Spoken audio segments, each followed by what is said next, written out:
మన ఆంధ్రప్రదేశ్ రాష్ట్రంలో దళితుల యొక్క దుస్థితి ఎలాంటి దిగజారిన పరిస్థితుల మధ్య వాళ్ళ యొక్క జీవితం నలిగిపోతుందో ఈ సన్నివేశం కళ్ళకు కట్టినట్టుగా కనిపిస్తూ ఉంది.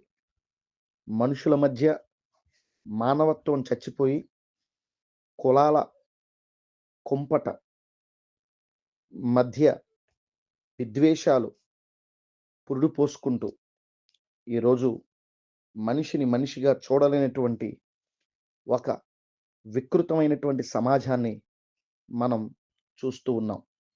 మీరు చూస్తున్న దృశ్యంలో కుందాలపల్లి గ్రామం పీగన్నవరం మండలంలో చనిపోయిన ఎస్సీ సామాజిక వర్గానికి చెందినటువంటి వ్యక్తిని బరియలకు తీసుకుని వెళుతూ ఉంటే అగ్రవర్ణాలకు చెందినటువంటి వారు ఈ వీధి గుండా రావడానికి వీలు లేదని వారిని అడ్డుకుంటూ వారిని మరింత అవమానించడానికి పూనుకున్న పరిస్థితుల్ని సభ్య సమాజం సమర్థిస్తుందా? ఇలాంటి పరిస్థితులు సభ్య సమాజం తలదించుకునేటటువంటి పరిస్థితులు కావా? ఈరోజు ఈ సంఘటన మీద ప్రభుత్వం ఎలా స్పందిస్తుంది, పోలీస్ వ్యవస్థ ఎలా స్పందిస్తుంది, ప్రభుత్వ అధికారులు ఎలా స్పందిస్తారో చూద్దాం.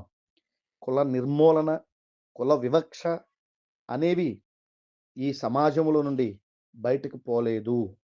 అవి ఇంకా పురుడు పోసుకుంటూ మరింతగా ముందుకు వెళుతున్నటువంటి సమాజాన్ని మనం చూస్తున్నాము. కాబట్టి ఖచ్చితంగా అక్కడ జరిగినటువంటి ఆ అమానవీయ ఘటన మీద సోషలిస్టులందరూ కూడా స్పందించి అక్కడ ఉన్నటువంటి దళిత సామాజిక వర్గానికి న్యాయం జరిగేలా చూడాలని విజ్ఞప్తి చేస్తున్నాను.